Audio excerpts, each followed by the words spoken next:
Hello all.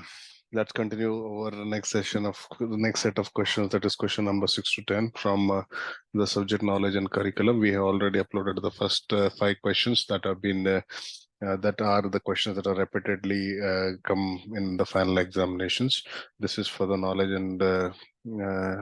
and curriculum subject. So please do go through the topics, and if you're not interested in the audio feed, please mute and take the notes. You can have a photocopy of the same if interested. So let's go to the first question. What are the various co-curricular activities? Co-curricular activities are also called as extracurricular activities in our school systems. These are basically part of the curriculum to promote a growth of diverse mental and personality dimensions. Basically, this is to put a balance between the physical and mental side of the students to make them fit in both forms. So this basically can be of different types, such as activities which are literary and academic in nature, such as debates, discussions, quizzes, writing, essay writing, etc. Physical developments type of activities, such as indoor games, outdoor games, yoga, athletics, etc. Activities for aesthetic and cultural development, such as music, dance, dramatics, exhibitions, fairs, drawings, etc. Or you can also have developing hobbies such as philately, that is stamp collection, coin collection, or different clubs, science clubs, social studies clubs, etc. Activities for development of civic qualities, a school assembly, and then school government, like the pupil leader or selection or an election in the school. And there is also multiple activities such as field trips, excursions, picnic, zoos, etc. Apart from that, also you might have seen various social service activities such as Seva Dal and NSS, etc. So let's go to the next question. Mention the uses of handbook and teaching learning materials in teaching. So our handbook is an excellent reference material for teachers for effective and related subject teaching. So basically what a handbook does, it equips the teacher with sufficient content knowledge. It's like a small guide to the teacher. What is to be taught, why it is to be taught, and how it has to be taught. The teacher also can choose appropriate learning experience from different alternatives provided. The thread and the essence of the concept got from the resource books. Different resource books, they actually boil down and filter it out and get this into a handbook. It helps teachers to organize the lesson in a systematic way. Conceptual development of the topic and content helps the teacher to evaluate learning using relevant and standard tools of evaluation.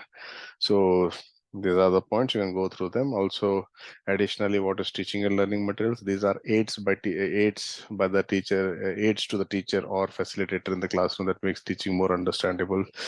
Basically, examples like that blackboard, chalk, charts, tape recorder, audiovisual aids, something like that, which assist the teacher in an effective learning and teaching environment, are called teaching and learning materials. Let's go to the next question. Explain the relationship between curriculum and aims of education. The relationship between curriculum and the aims of education is intricate and fundamental to the success of any educational system. Curriculum refers to the planned and structured contents, materials, and experiences that guide the teaching and learning process within an educational institution. The aims of education, on the other hand, encompass the overarching goals and objectives that educators and society hope to achieve through the process of schooling. So basically, the curriculum serves as a means to achieve the aims of education, whereas education aims vary from one society to other societies or one institution to other, but they often include intellectual, social, moral, interpersonal development. For example, aims might include fostering critical thinking skills, promoting citizenship and social responsibility, instilling values, and preparing students for future careers. The curriculum must be flexible and adaptive to evolve societal needs and to adaptable to evolving societal needs and changing educational objectives. Please go through the answers for its very simple explanation. So We just highlighted some of the main points. Let's go to the next question. Explain the stages of curriculum construction. So there are different stages of developing a curriculum or constructing a curriculum. So this is a cycle. It's this kind of a cycle because with the evolving day, evolving society, and evolving needs of the uh, students or pupils, there is always newer content coming up, newer developments in the education as well as concepts and theories.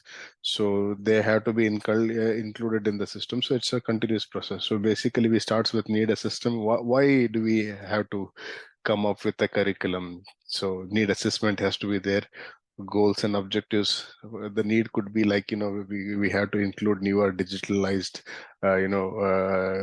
curriculum into the curriculum. Goals and objects formulation. So what we want to do, they has to be these should be specific, achievable, relevant and time bound goals. Like we have to achieve this in this much, too many years, 3 years, we have to achieve that. The following batch should be whatever the objectives that has been formulated to achieve that. Designing the actual curriculum and implementing that curriculum, then evaluating the curriculum, whether that curriculum worked fine, how was it from the previous one, whether whether this is more effective or the other one was more effective, whether it is actually serving the purpose of the goals and objectives, and whether it is helping the need that this new curriculum was constructed to serve. Then there is a revision of that curriculum based on the feedback, implementation of the revised curriculum. So these are the basic steps. State the needs of curriculum evaluation. Why do we do evaluation? Curriculum evaluation it's basically feedback, and everything that it's validation is important. Like you do something, you need to know how you've done, right? Similarly, in education, if we had to analyze how effective it is, we have to do an evaluation. So curriculum evaluation is a critical process in the field of education, aiming to assess the effectiveness and relevance of the educational program. We came up with a new curriculum. We implemented that, and it was actually successfully put into the educational system. So we have to know whether it has served the purpose of whether the need or whether the goal have been achieved for what this new curriculum was first of all brought into light. So these are the following points: quality assurance, whether that quality was of the curriculum's quality was good; alignment with the goals, whether the goals that they wanted to achieve with this new evaluation has this been successfully achieved, or whether it's in the path of achieving that. Relevance to currency, whether this relevance and currency, whether when you say relevance and currency, it is whether it is up to date, whether it is up to date. So it's running, whether it is a running currency, whether it is a running curriculum as it compared to the different peers, whether it was effectiveness of the pedagogy, resource utilization, student achievement, teacher professional development, feedback and adaptation, accountability, stakeholder satisfaction, all these points. You can go through them, and that's it, I guess, for this questions from 6 to 10. We'll upload a couple of more questions, that is 15 to 11 to 15 in the coming videos. Do stay tuned us and stay tuned with us and do happy learning. Thanks all.